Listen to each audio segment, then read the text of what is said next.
What is up, everybody, and welcome to the Chop Shop. This is the NBA edition, and I'm your host, Head Chopper, and I'm here to break down this Wednesday slate. And I'm going to give you three guys I think are going to be highly owned that you can fade, and three guys that I would play in their place in a similar price range.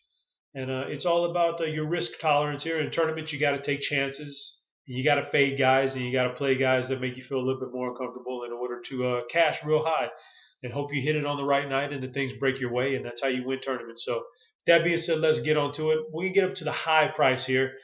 These are some stud players. A guy I think is going to draw quite a bit of ownership tonight is John Wall at 9,200. It's a huge discount from what it was maybe a week ago, $1,000 discount almost on John Wall. So I think because of the price drop, he's going to be a rather popular play. A guy I'm going to play instead of John Wall, Chris Paul at 9,400 on DraftKings. We're finally seeing the benefits that he was going to have when Blake Griffin went out of the lineup. Problem was for Chris Paul, he got hurt himself, but now he's back and he's healthy, and over the last 5 games averaging 48 DraftKings points per game. So I think he's in line here for a good game tonight.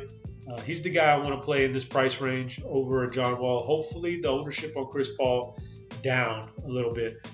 As always, though, later on in the day, you go to RotoGrinders and check out our player ownership projection, and it's going to give you some really solid numbers. It's a very accurate forecast, and you can play with it from there. So this price range, Chris Paul, my guy. Next up, we'll go into a more middle tier range, and we'll go to the center position, and a guy who's been rather popular lately because of the price tag and performance, Nikola Vucevic for Orlando.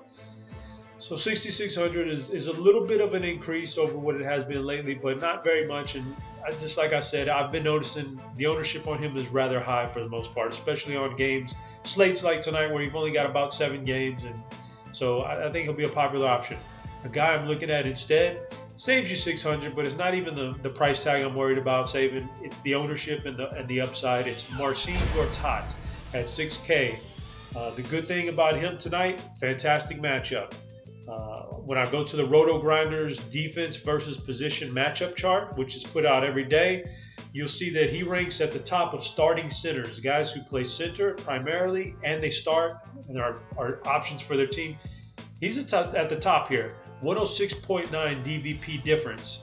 That's what I look for, is the difference between the league average and what the opposing team gives up. He's got a great matchup tonight. He's a workhorse, plays a ton of minutes. Back-to-backs don't affect him. I fully expect him to have a good game tonight. And for this price tag, man, you could strike gold here if things break your way. So let's go a little bit cheaper now, and we'll even go down to power forward. And the chalk tonight, I think Al-Farouq Aminu from Portland. Another big game last night. Since he returned from injury, he's had several big games.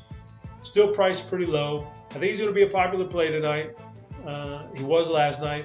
So Aminu, I'm thinking about the fade here on him. I think that's a very good call because he's not the most consistent guy. We've seen this from him before. He'll have a stretch of a few good games, but then he'll bail out. So I have no problems fading him, even though he has some pretty decent upside.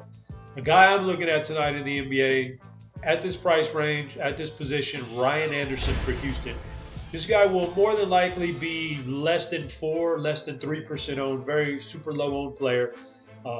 Lots of good things to like about him. Getting a ton of minutes lately. Love that. If he gets hot, he can win you a GPP. And also this matchup with Minnesota, he's prevailed in this matchup before. The last 3 games he's had against Minnesota, he's averaged 46 DraftKings points per game. One of these was just last month with Houston against this same core of players. So he's got a good history here against this team. I always look for that. It's better than having a bad history. So with that being said, I'd play a little Ryan Anderson as my option in this price range over a more popular Aminu from what I think is going to happen. So guys, that's Wednesday. That's DraftKings, and that's the Chop Shop. And I hope you have a little luck tonight. I hope you cash big in your tournaments, and I'll be back next week for another edition of the NBA Chop Shop. Good luck.